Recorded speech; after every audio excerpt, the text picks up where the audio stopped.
In order to fully appreciate all of the information that is available in a single EEG recording, it is important to understand some technical issues.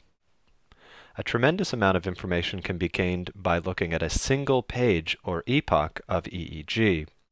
Many junior learners will not pause and look at a single page, but will forge forward, missing important information, which can lead to errors in interpretation of EEG. In this video, we will take a careful look at the useful technical information contained in this single EEG epoch. By EEG convention, waveforms are divided into several different frequency bands, which encompass a range of frequencies, as can be seen here.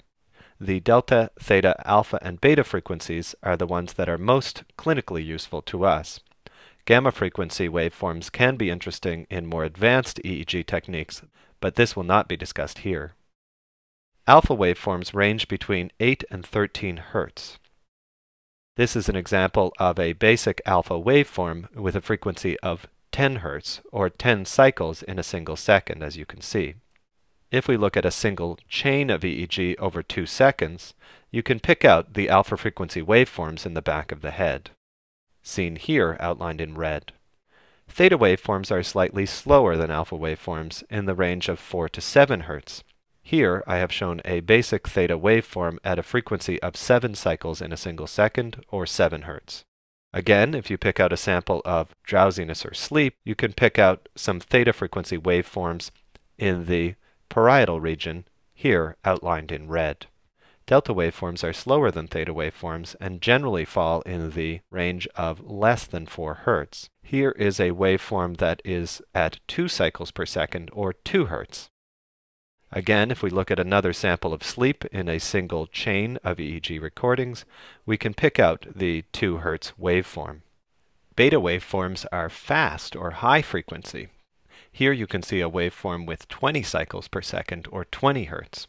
Again, if we look at a sample of EEG in a particular patient with a lot of beta activity, you can pick out the fast frequency activity in several channels, perhaps outlined best here in this channel. Now that we understand the frequency bands, let's focus on the bar at the top of this particular EEG recording and each of the elements in this bar. First, we will look at the low frequency filter, also known as the high pass filter. In order to understand the low-frequency filter, as with much of EEG technology, we have to consider things in terms of inputs and outputs. I have drawn a simple graph here, and on the vertical axis, we have the total amplification of the output. In other words, how much activity do we see? On the horizontal axis, we have the frequency of the input. You can see that I have chosen a logarithmic scale in order to place the full range of EEG frequencies on a single axis. Therefore, we are going to look at how a low-frequency filter takes a particular input and generates a particular output. On the lower end, no recording is seen at all, and on the upper end, there is complete amplification of all input signal. In this case, I have put a simplified curve of a 1 Hz low-frequency filter. First of all, this filter does not filter out all frequencies below 1 Hz, as might be assumed. Rather, because of technical factors, approximately 80% of the signal at 1 Hz is seen when the 1 Hz filter is engaged. It is important to note that the amplitude of the cutoff frequency may vary depending on the manufacturer of the filter, but the following principles apply regardless of the exact magnitude of the cutoff frequency. If we look at this curve, we can divide it into 3 zones. At the low end, we see almost no signal at all. In this case, perhaps below approximately 0.3 Hz. In the medium range, perhaps between 0.3 Hz and 3 Hz, we will see a diminished signal, but it would not be completely eliminated. At the high end, above 3 Hz, we will get no filtering of activity. Because the high-frequency activity is allowed to pass through this low-frequency filter, it is sometimes known as a high-pass filter. Let's return to our single page of EEG and consider the implications of this filter in a more practical sense. Here we have the 1 Hz filter engaged. Most EEGers will interpret an EEG with the filter setting set somewhere between 0.3 and 1 Hz, as most clinically relevant brain activity will be seen at a frequency above this range. Let's go up to the top and change the low frequency filter to 5 Hz. Remember, this means that we will not be completely eliminating all frequencies below 5 Hz, but there will be a steep drop-off so that most frequencies below 1 Hz will be diminished or completely eliminated. This is a before and after view after changing the filter settings. You can see that before, the eye blink, which is shown as a large, slow wave, is diminished by the high-frequency filter so that it is much lower in amplitude, and some of the slower portions of this eye blink are eliminated completely. Let's try this again, but this time decrease the low-frequency filter so that it is almost completely off, filtering out only extremely low-frequency waveforms.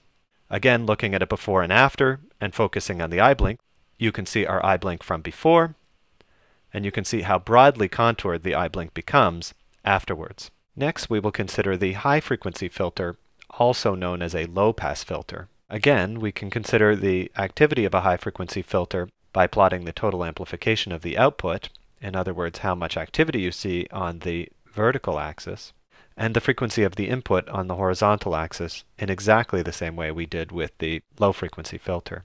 A normal 70 Hz high-frequency filter might have a curve that looks like this. Again, similar to the low-frequency filter, for reasons we won't get into here, approximately 80% of the activity at 70 Hz will be recorded. Once again, we must pause and remember that the exact amplitude of the cutoff frequency will depend on the design of the filter. However, the following principles apply, regardless of the exact specifications of the filter. Again, we can think about this in terms of 3 main ranges of activity. In the very high frequency range with this filter, above 100 Hz or so, we're going to see no signal at all.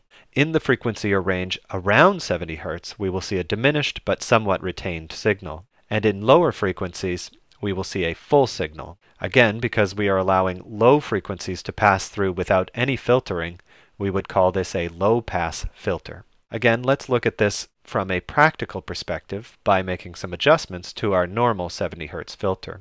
If we turn the filter off, we are going to allow all of the high-frequency activity to come through. Looked at from the perspective of a before and after picture, you can see that a lot of the muscle artifact in the anterior head regions, particularly on the left side in this example, becomes much higher amplitude. This is an indicator that the high-frequency filter is not necessarily filtering out much measurable brain activity, but is filtering out some degree of muscle. If we turn down the high-frequency filter to 5 Hz, you can see that we get a very dramatically different effect. The alpha rhythm in the back of the head is completely eliminated, as are some other normal high-frequency brain waves. Next, let's consider the notch filter, the next item on the bar at the top of the page.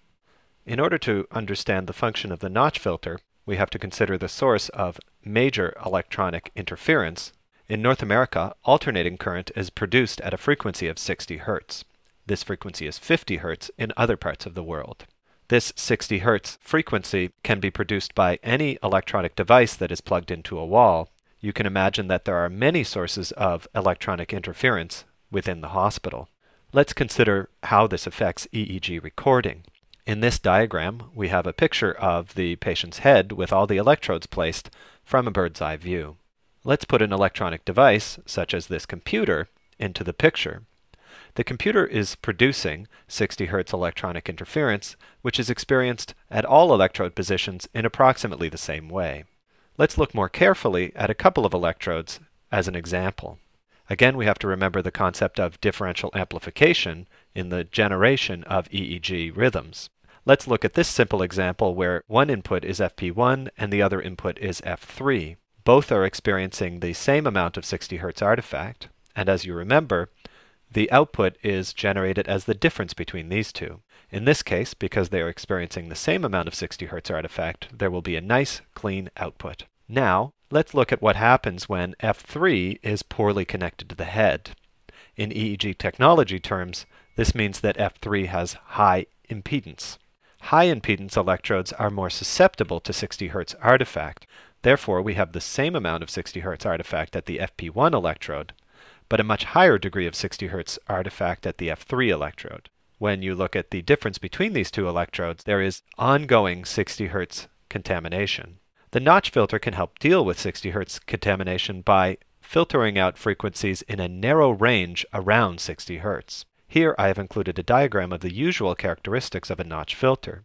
As you can see, all of the frequencies very close to 60 Hz but slightly below will be preserved. Also, all frequencies slightly above 60 Hz will be completely preserved. Therefore, we only have filtering out of frequencies very close to 60 Hz. Let's look at this from a practical perspective. The initial example I showed in this video had the notch filter on. Let's turn the notch filter off and see what happens. On the left, the notch filter is on, and on the right, the notch filter is off. Right away, you can see that there are several channels contaminated with 60 Hz artifact. Most prominently, as in the demonstration we just showed, there is very high 60 Hz artifact at F3. This suggests that F3 is poorly connected to the head. Similarly, there are problems at FZ and P8. Knowing that these electrodes have high impedance and are therefore poorly connected to the head might temper our interpretations of abnormalities in these regions. The next two components of the top of this screen are a bit easier to understand, but failure to pay attention to these components may lead to misleading conclusions about the EEG recording. The first is sensitivity. Sensitivity is a way of representing the true amplitude of the brain waves on the screen. Normal awake recordings are often in the range of 40 microvolts in amplitude.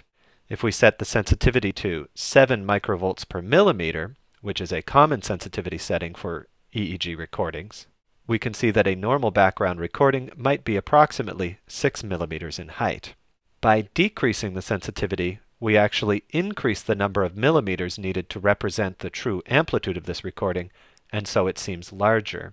Therefore, a lower sensitivity generates a larger waveform on the screen. Similarly, if we increase the sensitivity, we decrease the number of millimeters necessary to represent the waveform on the screen, and so a high sensitivity is associated with a smaller representation of waveforms on the screen.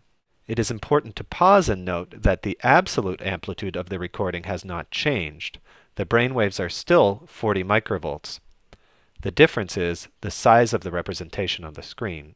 Most of the time, the sensitivity is set by default at 7 microvolts per millimeter. However, if we change the sensitivity to 3 microvolts per millimeter, and then did not pay attention to the fact that we had the sensitivity on this setting, the waveforms appear larger, and we might conclude that this is a high amplitude recording. Similarly, if the sensitivity was somehow set to a higher sensitivity, we might falsely conclude that this is a lower amplitude recording.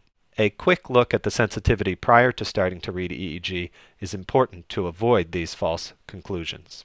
A similar process should be done with the time base. The time base will vary depending on the size of the computer screen, but in general, normal EEG is read so that there is 10 to 15 seconds on a single page. If the time base was set so that only 5 seconds were seen on a single page, the EEG might appear falsely slow. Again, there is no change in the frequency of the brainwaves, only how they are represented on the page.